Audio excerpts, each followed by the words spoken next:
O Memórias do Poder Legislativo está de volta e nesse terceiro bloco a gente continua conversando com o ex-vereador, deputado estadual e federal constituinte, Joaquim Carlos Del Bosco Amaral. Deputado, como é que foi essa transição daqui para Brasília? O senhor, como eu estava dizendo no bloco anterior, levou um caldeirão de experiência de uma oposição muito segura, muito corajosa e muito forte. O senhor não tinha medo, poxa? Eu não sei se eu tinha medo ou se eu era daqueles corajosos e responsáveis. Aquelas coisas de juventude, né? Tinha dias que eu saía.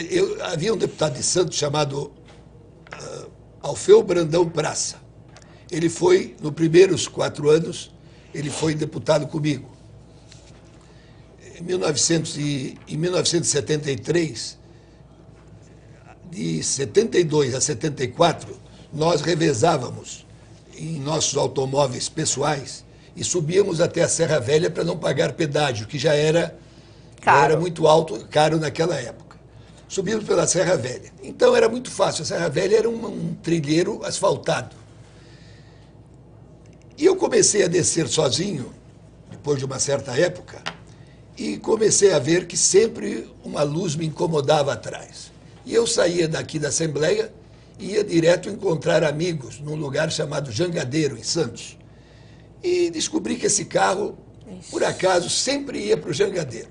Um dia você desceu do carro, foi lá também sentar, perto de onde eu estava, e eu fui a ele e disse o seguinte: olha, eu tenho visto que o senhor tem uma verdadeira paixão por mim. Está me seguindo. Está me seguindo há vários dias. Ele falou: o senhor vai desculpar, eu estou cumprindo meu dever, eu sou do Senimar. Senimar era um dos órgãos de repressão, era ligado à Marinha. Eu falei: mas por que o senhor me segue? Ele falou: não, é a minha missão, seguir o senhor. Eu falei: poxa, eu sou tão importante assim que existe um homem do Senimar, o senhor deve custar a União muito, seguindo-me sempre. Não, queremos saber quem são suas relações. Eu falei: mas isso aí o senhor pede para mim, eu dou, não tenho nenhum segredo. Só ficar na minha cola.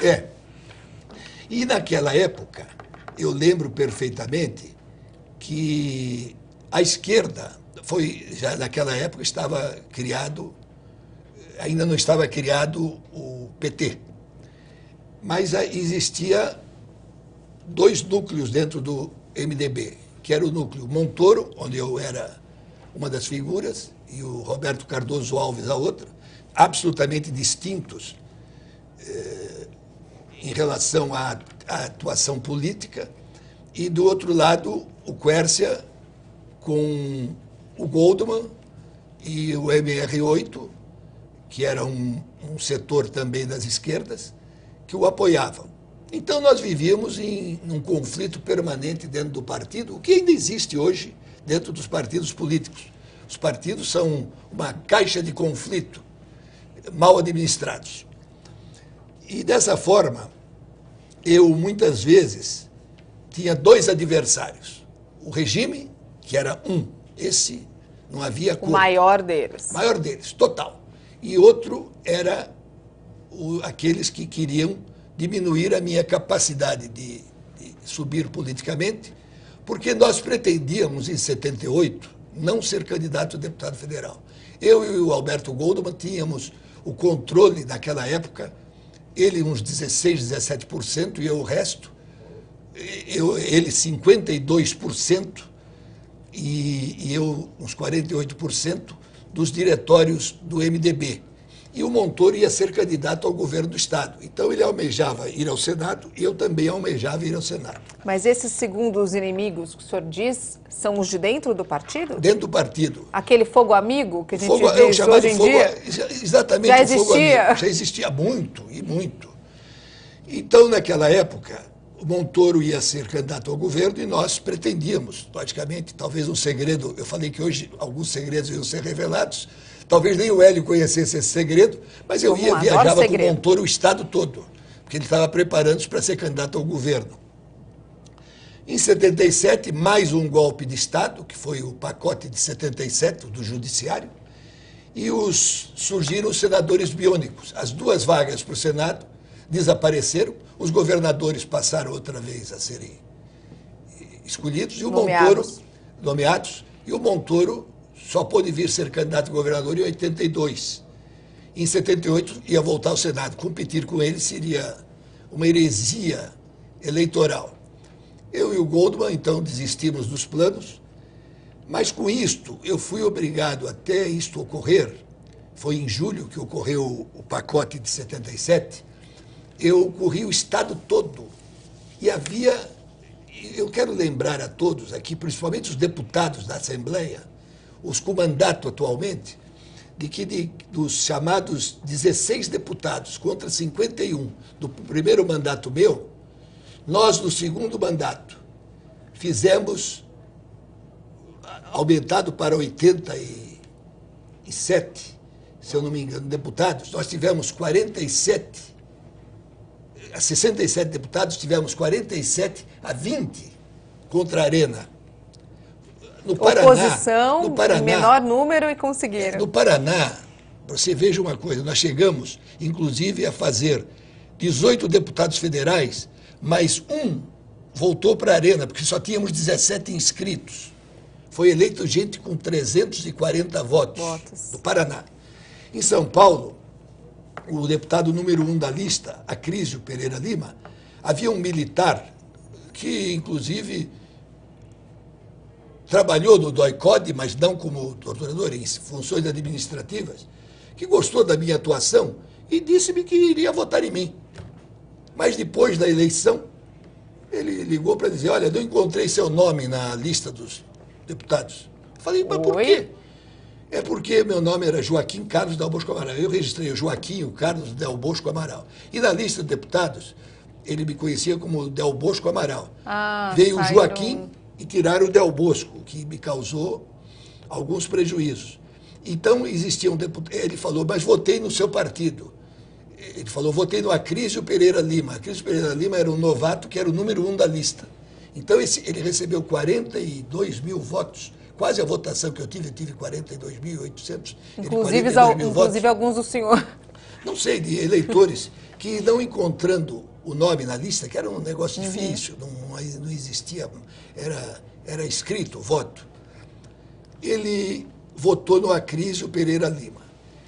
Então, eu quero lembrar a todos, principalmente os parlamentares de hoje, de que o povo, ele não esquece.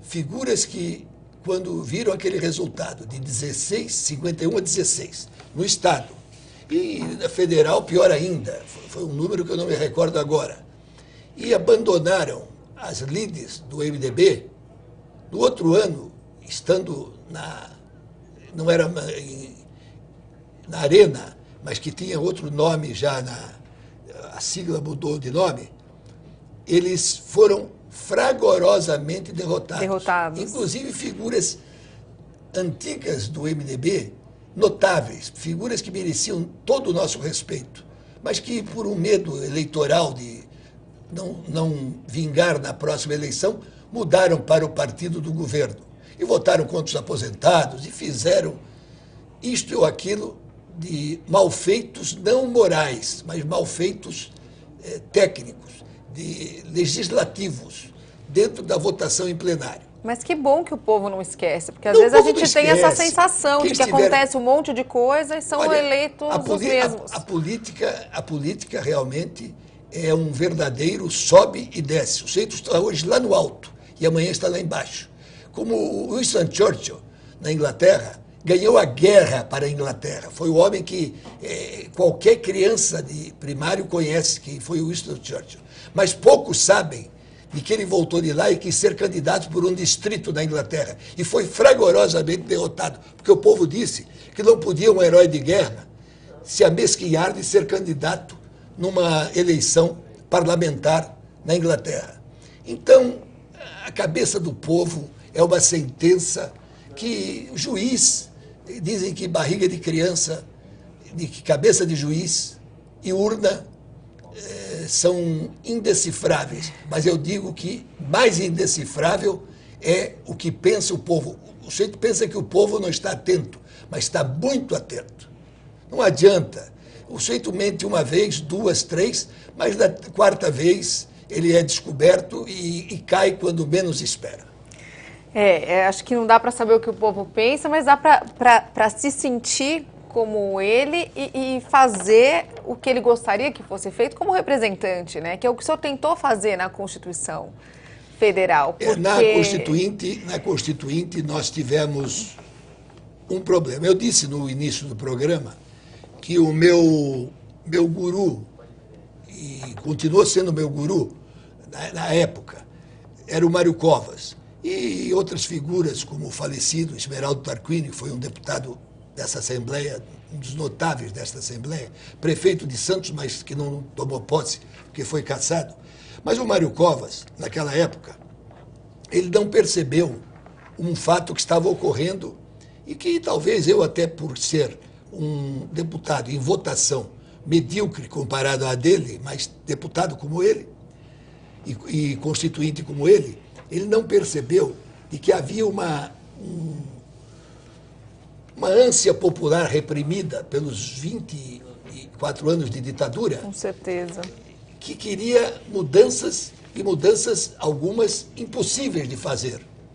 Como queriam, e junto vieram as lideranças sindicais, e nós tivemos ainda o desprazer de ver o Partido dos Trabalhadores não assinar a Constituinte e expulsar aqueles que assinaram. Exemplo da deputada Beth Mendes e do deputado Ayrton Soares. A Constituinte, boa ou má, ela foi talvez a Constituição votada neste país que mais direitos trouxe para a cidadania. Ela trouxe, inclusive, algo de... Por exemplo, se algum dia eu encontrar um membro do Ministério Público falando mal da nossa Constituinte, eu direi a ele que ele realmente não leu o que a Constituinte escreveu, principalmente para eles, do Ministério Público. E as questões sociais, os avanços são os inegáveis, avanços sociais, né? Algumas coisas que estão se refletindo hoje foram absolutamente criadas nessa Constituição, a Constituição cidadã. A frase mais... O Ulisses Guimarães, fora o fato de estar... Até hoje o pessoal pergunta como é que ele conseguia presidir horas seguidas, sem qualquer pedido de tempo fisiológico. Nem para ir no banheiro. Nem para ir ao banheiro, retendo todos os seus problemas fisiológicos. O Ulisses Guimarães teve uma frase que essa ficará para o resto da vida. É a Constituição cidadã, porque realmente, simplesmente esqueceram de dizer que todos são iguais perante a lei, mas, logicamente, apartados as diferenças sociais, econômicas e, eu diria até, físicas e fisiológicas, de saúde, porque o filho de um rico, ele se alimenta bem e estuda simplesmente para fazer um exame, um vestibular, tudo igual perante a lei, mas somente ele estuda num cursinho de primeira linha. E o filho do pobre já não faz isso. Mas eu sei que o tempo está se esgotando, é verdade. Esgotado, e gostaria de dizer que hoje foi o dia em que eu regresso anos e anos na vida para reavivar na minha memória tudo o que passei aqui nesta casa nos 8 anos. Olha, a gente fica muito feliz com essa informação. Bom, só para a gente terminar, por conta do trabalho na elaboração da Constituição de 88, o senhor foi eleito, né, pelos institutos de pesquisa de produção legislativa, entre os parlamentares que representavam o Estado de São Paulo, o senhor foi um dos 20 melhores. E eu queria saber se de tudo isso que o senhor contou para a gente, desde ser professor lá em Santos, até passar pela Câmara dos Vereadores, passar por aqui, ir para Brasília, fazer uma Constituição e não ter medo, como eu falei para o senhor, se o senhor se arrepende de alguma coisa. Eu só me arrependo de ter parado tão cedo, porque outros que... Ou então não ter parado mais cedo, perdão. Mais cedo. Mais cedo, por uma razão. Eu usava sempre um slogan dizendo, vote em quem fala por você. E também não atinei, não fiquei atento para que o povo dizia, eu não quero que ninguém fale por mim, eu quero ter a minha voz. E eu falava, vote em quem fala por você. Uma certa hora, o povo passou a ir para as ruas e falar por si mesmo. Mas eu acho que o que foi feito está feito e eu não me arrependo absolutamente.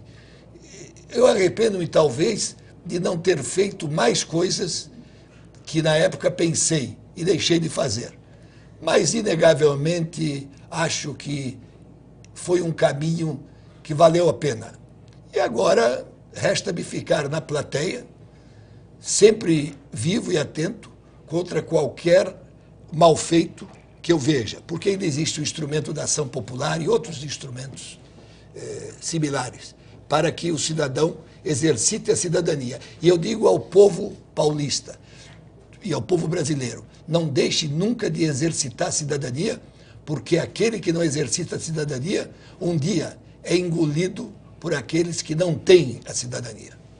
Cidadania, então, essa é a palavra. A palavra-chave de tudo. A palavra do nosso programa também.